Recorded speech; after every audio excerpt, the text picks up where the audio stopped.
Hi అండి. కొత్తగా మామిడికాయ పచ్చడి పట్టుకోవడానికి చాలామంది భయపడుతుంటారు కదా! అలా భయపడకుండా పర్ఫెక్ట్ కొలతలతో మీకు ఇక్కడైతే నేనైతే చూపించాననమాట. అయితే ఇట్లా కొత్తగా పెళ్ళి అయిన పిల్లలు ఉంటారు కదా! వాళ్ళైనా సరే, లేదు ఎప్పుడు పట్టినోళ్ళైనా సరే ఈ కొలతలతో పెట్టారంటే పర్ఫెక్ట్‌గా వస్తదన్నట్టు మనకి మామిడికాయ పచ్చడి అయితే. నేను అందుకే కొలతలతో సహా మీకు చూపిస్తున్నా చూడండి ఇక్కడ. ఇక్కడ నేను 4 కిలోల మామిడికాయలు అయితే తీసుకున్నాను అనమాట. శుభ్రంగా కడిగి ఆరబెట్టి ముక్కలైతే కొట్టించాను. అదంతా ఎందుకు చూపించడం అని చెప్పేసి చూపించలేదు. లెంత్ అయిపోతుంది ఇంకా అని చెప్పేసి. ఇక్కడ చూసారా నేను కొలుస్తున్నాను చూసారా. మీకు అందుకే డౌట్ వస్తుందని చెప్పేసి ఇట్లా చెప్తే అలా చెప్పకుండా మీకు నేనైతే 4 కిలోలు అయితే ఇక్కడ కొలుసుకొని తీసుకున్నాను అనమాట. మామిడికాయ ముక్కలు తీసుకుని ఉప్పు ఎండబెట్టుకోవాలి. ఆవాలు, మెంతులు ఇవన్నీ ఎండబెట్టుకోవాలి. అన్నీ మీకు ప్రతి ఒక్కటి మెజర్మెంట్ అయితే కరెక్ట్గా అన్నీ చూపించాను చూడండి. దీన్ని చూసి మీరు ఎవరైనా సరే రానోళ్ళు ఈజీగా పట్టుకోవచ్చు అనమాట. ఇక్కడైతే కారం 4 గ్లాసులు తీసుకున్నాను. 4 గ్లాసులు అంటే కిలో కారం అనమాట. ఇది కిలో కారం అయితే తీసుకున్నాను. చూసారా కారం ఎంత ఎర్రగా ఉందో.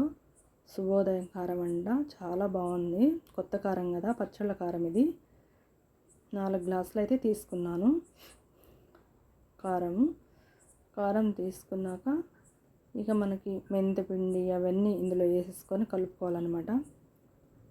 చాలామంది పచ్చడి పట్టాలంటే చాలా భయపడుతూ ఉంటారు కదా.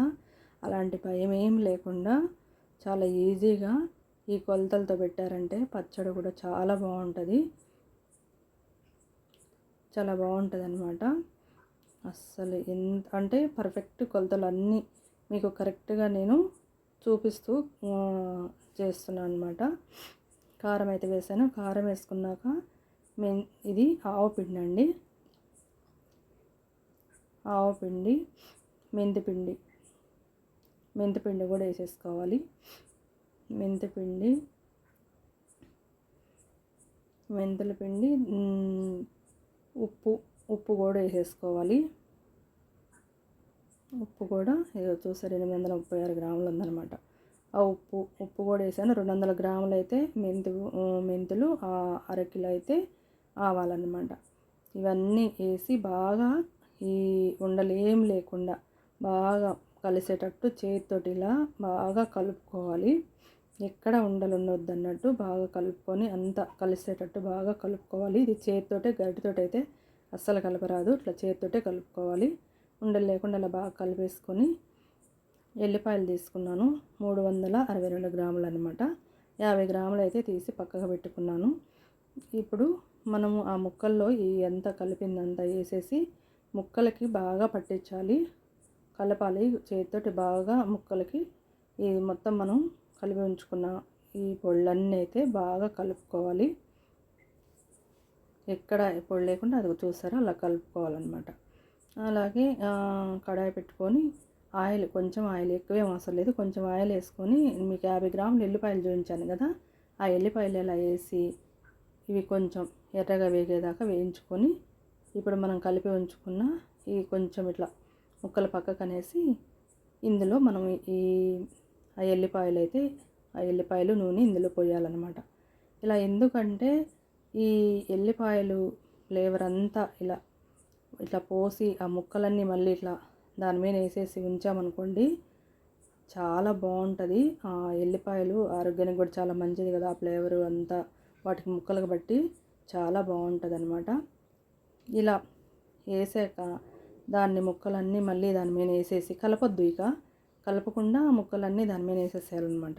వేసి దీన్నైతే 3 రోజులు మనము 3 రోజులు ఇలా కలిపి ఉంచుకోవాలి. నేను ఇప్పుడు ఈ కారం ఇవన్నీ కలిపాను కదా, కలిపేసి 3 రోజులు పక్కన పెట్టుకోవాలి. పక్కన పెట్టుకొని రోజు మనము ఉదయాన్నే రోజుకొక్కసారి కలిపితే సరిపోద్ది అనమాట. ఇలా ఒక్కసారే కలపాలి. కలిపి మళ్ళీ మూత పెట్టి పక్కన ఉంచుకోవాలి. ఇలా 3 రోజులు అయితే దీన్ని పక్కకు పెట్టుకోవాలి. ఎందుకంటే అది ముక్కకి బాగా ఉప్పు కారాలన్నీ పడతాయి అన్నమాట. అందుకోసం ఇలా పక్కన పెట్టుకోవాలి. ఎల్లిపాయలు కూడా వేసేసుకొని ఇక అంతా ఒకసారి మళ్ళీ కలుపుకొని ఇక పక్కగా పెట్టుకోవాలి. ఎల్లిపాయలు ఇలా వేస్తే మనం తినేటప్పుడు ఏంటంటే మనకి పంటికన్ను తగులుతూ చాలా బాగుంటాయి. ఇక్కడ చూసారా కర్నూలు ఆయిల్ అనమాట. మేము ఎప్పుడు పచ్చడి పట్టినా కానీ ఈ ఆయిల్నే వాడతాము. మాకు ఏరుశనగ నూనె ఇదంటేనే చాలా ఇష్టం అనమాట. ఇదే వాడతాం అనమాట. ఎప్పుడు పచ్చళ్ళు పట్టినా కానీ ఈ ఆయిల్ అయితే వాడతాము. ఇప్పుడు కడాయి పెట్టేసుకొని ఆయిల్ వేసి ఆయిల్ బాగా వేడవనివ్వాలి. ఆయిల్ వేడయ్యాక ఈ ఎల్లిపాయలు అట్లనే వేయొద్దు, ఎందుకంటే మనకి పగిలి మన మీద పడతాయి. అలా వేయొద్దు. ఎప్పుడైనా సరే కొంచెం సిదిపి వేసుకోవాలి. అలాగే పోపు దినుసులు కూడా వేసాను. జీలకర్ర వేసుకోవాలి కొంచెం, దీనిలో బాగుంటుంది మనకి. ఎండుమిర్చి, ఆవాలు, జీలకర్ర అయితే వేసుకుంటే చాలా బాగుంటుంది అనమాట. మాకు ఈ పచ్చి నూనె కలుపుతారు, అది ఒక టేస్ట్ వస్తుంది. ఇలా చేసింది ఒక టేస్ట్ వస్తుంది అనమాట. ఆ పచ్చి నూనె కలిపింది కూడా చాలా బాగుంటుంది. కానీ మేమైతే ఎప్పుడు ఇలానే కలుపుతాము. ఇలా ఆయిల్ కాసి కలుపుతాం అనమాట. కాకపోతే ఇది వేడి మీద కలపకుండా ఇది ఇలా వేడి చేసి పక్కన పెట్టేసుకొని పూర్తిగా చల్లారాలి. మనకి ఆయిల్ పూర్తిగా చల్లారాకే మనము పచ్చళ్ళు అయితే కలుపుకోవాలి. వేడిదైతే అస్సలు కలపొద్దు. వేడిది కలిపామనుకోండి పచ్చడి పాడయ్యే అవకాశం ఉంటుంది. అలా కాకుండా పూర్తిగా ఆయిల్ చల్లారాక ఆయిల్ అప్పుడు ఇందులో వేసి, చూసారా ఆయిల్ ఇంత ఏది లేదు, పూర్తిగా చల్లారిందనమాట ఆయిల్. ఆ ఆయిల్ చల్లారాక ఇప్పుడు మనం ఈ ముక్కల్లో వేసేసి బాగా కలుపుకోవాలి. ఇప్పుడు ఇట్లా గరిటెతో కలిపితే అది సరిగ్గా కలవదు.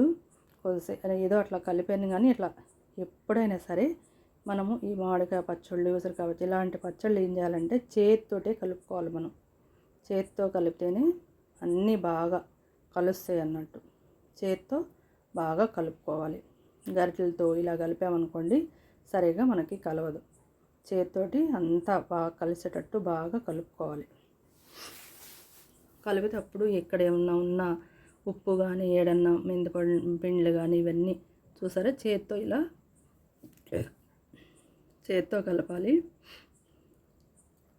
చూసారా ఎలా కలుపుతున్నా అలా కలపాలన్నమాట. అట్లా చేత్తో కలిపితే ఏంటంటే మనకు పచ్చడి బాగా కలుస్తుంది అన్నట్టు. ఆయిల్ అదంతా మిక్స్ అయిపోయి బాగా కలుస్తుంది. అసలు ఆయిల్ పోసాను కదండి, ఎంత అసలు ముక్కులు పగిలిపోతాం, గుమ్మగుమ్మలు ఆడిపోతుంది పచ్చడి అయితే. అసలు నోట్లో నీళ్ళు ఊరిపోతున్నాయి అనమాట. అంత బాగుంది అసలు. ఆ స్మెల్ అయితే అసలు చాలా చాలా బాగుంది. అసలు ఇట్లా పక్కన అప్పుడే అన్నం తినాలి అన్నంత అనిపిస్తుంది అనమాట. చూసారా పచ్చడి అయితే మనకి రెడీ అయిపోయింది. చూసారా పర్ఫెక్ట్ కొలతలతో మనం ఇలా పట్టుకున్నామంటే చాలా బాగుంటుంది అనమాట. నేనైతే ఎప్పుడు జాడీల్లోనే పెడతాను. ముందుగా పచ్చడి రెడీ చేసుకునేటప్పుడు శుభ్రంగా జాడీని కడిగి ఆరబెట్టి శుభ్రంగా తుడిసి మనం పచ్చళ్ళు పట్టుకునేటప్పుడు అయితే మాత్రం ఎక్కడా కూడా మన చేతికి కానీ మనం చేసేటప్పుడు కానీ ఇంత తడి అస్సలు ఉండకూడదు అనమాట. ఉంటే పచ్చడి పాడైపోయే అవకాశం ఉంటుంది. అందుకోసం ప్రతి ఒక్కటి మనం పచ్చడి పట్టేది అన్నీ కూడా ఎండలో పెట్టుకొని తీసుకోవాలి. తడి మాత్రం ఎక్కడా తగలకూడదు, ఎందుకంటే ఇది మనకు సంవత్సరం పాటు నిల్వ ఉంటుంది కాబట్టి మనము ఎక్కడ తడి లేకుండా చూసుకోవాలి. ప్రతి ఒక్కటి మనం కలిపేది ప్రతి ఒక్కటి కూడా అలా తడి లేకుండా చూసుకున్నామంటే సంవత్సరమైనా సరే మనకు పచ్చడి ఎంత చెక్కు చెదరదు, అంత బాగుంటుంది. నాకు ఇలా జాడీకి వచ్చింది, ఒక డబ్బాకి వచ్చింది. నచ్చితే లైక్ చేయండి అబ్బా.